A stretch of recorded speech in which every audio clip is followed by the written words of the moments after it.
Hi, I'm Daniel Andrews, owner and creator of the DAN Show, The Dan Show, and welcome to my breakdown of the Indianapolis Colts. Now, if you're new to my channel, I've got one simple question for you. Do you want to talk football? Because that's the only thing I do, so you're in the right place. There's this button. It's right around here. See it, see it, see it. Bam! Hit that button. Become one of the greatest people on planet Earth. Now, here's how my breakdown of the Colts works. I'm going to break down what I like about the Indianapolis Colts. Then I'm going to talk about what I don't like about the Colts. But stick around to the very end where I break down the Vegas over-under and if I am going to put action down on the Indianapolis Colts. So let's start off with what I like about the Colts. Let's start off with the obvious here, and that's Phillip Rivers. And I've had a lot of respect and fear for Phillip Rivers for a long time. I've been a Chiefs season ticket holder since 1989, and I've said this dozens of times that I feared nobody coming in Arrowhead more than Phillip Rivers. A close second would be John Elway, and I feared him differently. If there was one drive left to go in the game, the score was 20-17 or 7-3, and John Elway had the ball with a minute left, no timeouts. I feared Elway more than Rivers, but if the score was 24-7 started the fourth quarter, I easily feared Rivers more. And it got me wondering which quarterback's actually better. The obvious answer would be Elway, but you count those rings, which you wouldn't have gotten without Terrell Davis, who's now in the Pro Football Hall of Fame. It makes me wonder, but however good you think Phillip Rivers is, I actually think he's better. I kept on hearing about his play decline, but he had over 4,600 passing yards and a 69% completion percentage. I'm doing Tampa Bay tomorrow, and I got to watch Brady and Rivers both last year against my Chiefs, and I thought Rivers was clearly better than Brady. I didn't hear anything about Brady being on the decline. Kept on hearing about Rivers. I thought Rivers looked better than Brady. I'm going to talk about Tampa Bay tomorrow. I'm going to say the same exact thing.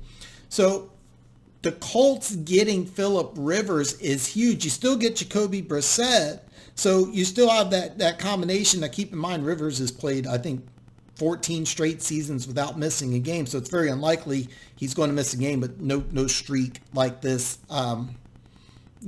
just stays going. I mean, sooner or later he's either going to retire or get injured, but still, you still get last year's starter in Brissett. Now you get future Hall of Famer in Rivers.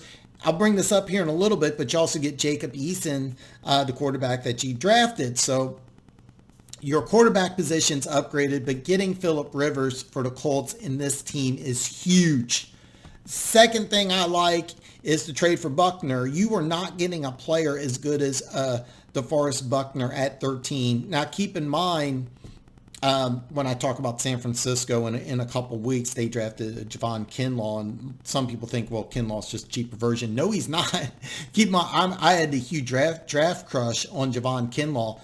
He's not DeForest Buckner. DeForest Buckner, I thought, was the second best player on the San Francisco 49ers behind Eric Armstead, and I knew that they couldn't keep Armstead and Buckner, so you paid Armstead, you traded Buckner. Makes sense for the 49ers, but the number one thing I like about Buckner is that he's a dual threat. He not only stuffs the run, but he's an excellent pass rusher. Put him next to Justin Houston, who had 11 sacks last year, and Justin Houston, one of my all-time favorite Kansas City Chiefs players, had 11 sacks, and he's an excellent run stuffer.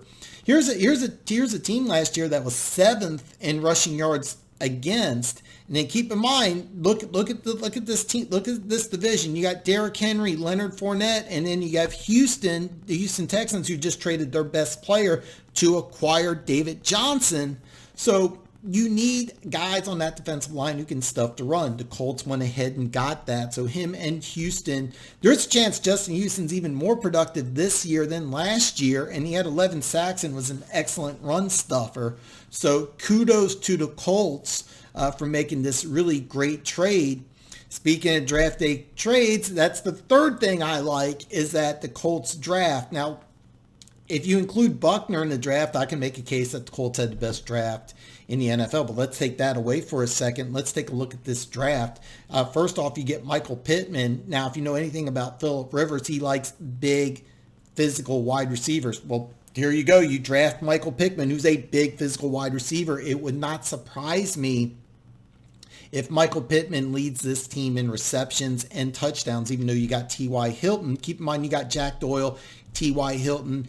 So even though you have other weapons, Pittman coming in does not have to be the number one guy right away, but I think he will end up being Rivers' favorite target due to his size and athletic ability. Don't be surprised. If you're a fantasy football fan, don't be surprised if he hits 1,000 yards and double digits and touchdowns as a rookie.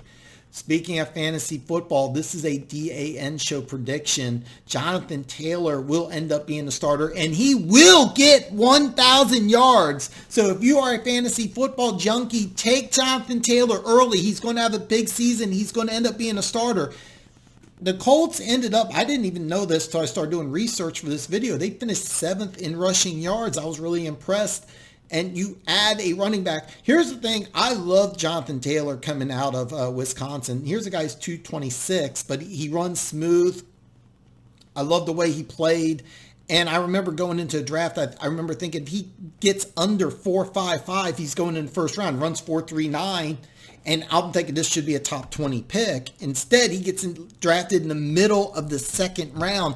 He's going to end up being a starter. He's going to get over 1,000 yards. Don't be surprised at the end of the season, he's one of the top 10 running backs in football. He's that good. So if you are a fantasy football, if you are one of these fantasy football people, take Jonathan Taylor. You will be happy. And then what did I say? You also get Jacob Eason. This is a guy who I thought, out of all the quarterbacks coming out in the draft, this guy had the most pure arm talent. If Jacob Eason's smart, he's looking at a quarterback room with future Hall of Famer Phillip Rivers, Jacoby Brissett, a guy who's a former starter, who's been with a couple teams. And if he's smart, he's looking at this quarterback room and looking at the success of these two players. And he goes, I got more talent, arm talent, than either one of these guys by a big margin. I should be a Hall of Famer if I can get my work ethic. If he ends up being half as competitive as Phillip Rivers and he gets anything out of Phillip Rivers, he'll be the starter in 2021 and he'll have a great pro career. Getting a guy with this much talent in the fourth round is genius. And if he ends up being the starter in 2021, kudos to the Indianapolis Colts. This draft, even if you take away Buckner, was a great draft. Fourth and final thing I like about the Indianapolis Colts is that this offensive line, this may be the best offensive line Phillip Rivers has ever seen. Now, I know it's the best offensive line he's seen in the last, I'm going to say 7 or 8 years easy. Last year, that offensive line was just god-awful. It was due to injuries, but this offensive line is great. So you combine that with a good running attack and Michael Pittman. Wow. So bottom line, Quentin Nelson, maybe the best guard in football. This is a very, very good offensive line. I think easily a top 10 offensive line. Best offensive line Phillip Rivers has been behind. So I already mentioned how tough Phillip Rivers is. So you have to combine that with the additions they made in the draft. Oh man, there's a lot of things to like about the Colts. So if you're a Colts fan, wow. And I kind of went all over the place there, but there's a lot of things I do like about the Colts. So let's just recap. Number one, acquiring Hall of Fame quarterback Phillip Rivers. Number two, the trade for Buckner. Number three, a great draft. Whether you include Buckner or whether you don't include Buckner, it's still a great draft. And then maybe one of the best, actually there's no question, they are one of the best offensive lines, whether you want to count top 10, top 5, top 2 or 3, one of the best offensive lines in football. So now let's talk about what I don't like about the Indianapolis Colts. All right, first thing I don't like is, are you getting vintage Rivers? And I just talked about how much I liked Rivers, and I raved about, Rivers being a Hall of Fame quarterback. But here's the thing, he signed a 1-year deal, and he already accepted a position for 2021 at an Alabama high school where he's going to be the head football coach. So it really seems like he's already focused on his career after football.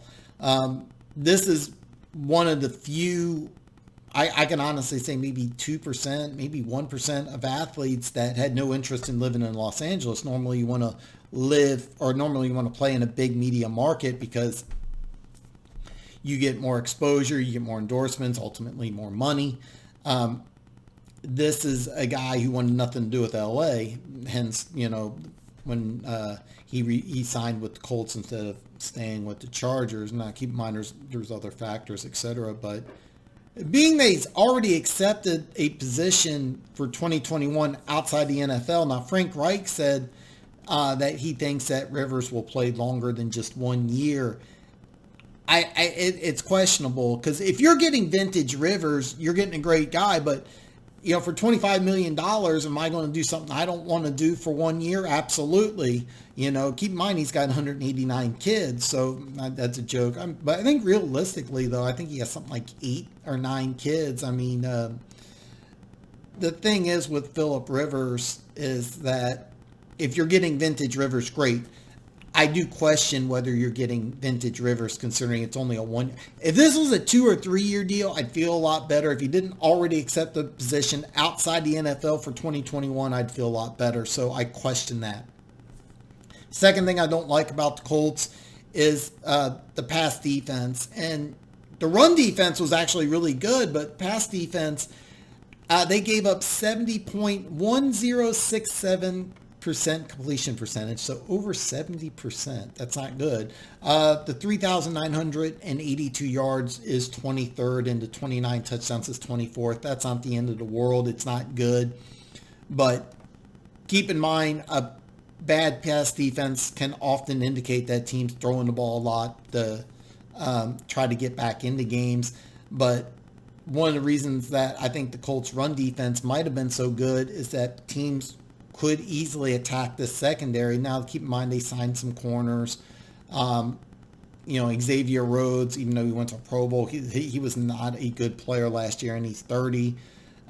They did draft a safety out of Utah, a player that I'm very high on, Julian Blackmon. I didn't talk about him earlier, but they didn't re-sign, or they didn't sign a 5th-year deal from Malik Hooker. They may be looking to replace him. I remember Malik Hooker. I was so high on him coming out of Ohio State. Just had a lot of it as injuries, but bottom line, I don't think they did enough to improve the secondary. Now, keep in mind, how much will Buckner improve the pass defense? That's interesting, but ultimately, that this is a secondary. Keep in mind, the last 2 NFL MVPs are quarterbacks from the AFC. So saying that pass defense is something that you can kind of overlook, no, you can't. I mean, if you're looking to playoffs, then that's a problem. If you're looking just regular season, well, just to get in there. But that's definitely a red flag. And the third and final thing I don't like about the Colts is the way they ended 2019. Now, keep in mind, I was at Arrowhead when they beat Kansas City, and it really worried me at the time because this team was 3-2, and Kansas City was now 4-2, if I remember correctly. No, Kansas City was also 3-2. So, actually, that leads me to... Actually, I better double check this here. Let me see if I am correct. No, Kansas City was Kansas City's first loss of the season. I'm bad. So anyway, and then they lose next week to Houston, and this was a big deal because Kansas City was 4-2, and Indianapolis was 4-2. And at one point, Indianapolis was 5-2, and I'm sitting here really freaking out as a Chiefs fan because the Colts would have the head-to-head tie, and everybody in the NFL is like, this is a Super Bowl caliber team. But then they lose their next 2 games. It was a 2-point loss at Pittsburgh. That's not a bad loss. And then you lose to Miami at home. That wasn't a good loss, but bottom line was by 2 and 4 points. So you lose 2 games by 6 points. You're still 6-4. You finish 7-9. You're at 5-2, then you're 6-4, and you finish 7-9. Now, 3 of those losses were the playoff teams, but 2 of them weren't. The last game of the season, you get blown out by Jacksonville, 38-20. How the hell does that happen? I mean, here you are. You're in position. You're looking for a bye at 5-2, and you finish 7-9. How do you do that? So. Just to recap here, and in case you haven't figured out, I am high on the Colts, but Let's recap what I don't like is that the 1-year deal for Rivers. Are you getting the same Phillip Rivers, who's a Hall of Famer, who's a guy who's one of the all-time great competitors? Or are you getting a guy who's just going to take his $25 million right off into retirement? It's a legitimate question. The pass defense. This is one of the worst pass defenses in the National Football League. Now, granted, the run defense is pretty solid, which is extremely important in this division, but once you get in the playoffs, teams can attack you through the air. I mean, this is definitely a red flag. And then third and final thing is the way they finished, even with all the injuries, that type of collapse is really, really inexcusable. So now what I say? I said wait till the end where I talk about the Vegas over-under. And if I'm going to put action down on the Colts, now the over-under is 9. And the over right now is negative 135, which means that you have to wager $135 to win 100. And the under is plus 115, so a $100 wager will win you 115. Because there's a big discrepancy, I think this is one line that could actually jump up. Now, I'm using William Hill because this is where I'm going to place my action at. I think this is a team that might jump from 9 to 9.5. I think people are going to be really high on the Colts like I am. And once that number hits 9.5, I wonder what that's going to be. Because are you going to look at positive 105? Is it going to be negative 110? Now, for those of you that bet online or are going to bet somewhere else, if you can get negative 120 or better, take the over all day long. I think this is a team that's going to win double digits. By the way, William Hill has the Colts favored to win the AFC South at plus 140. A $100 wager will win you 140 if you pick the Colts to win the AFC South. I'm not that confident to put action on the Colts winning the AFC South, but I do think this is a double-digit win team. The schedule's favorable.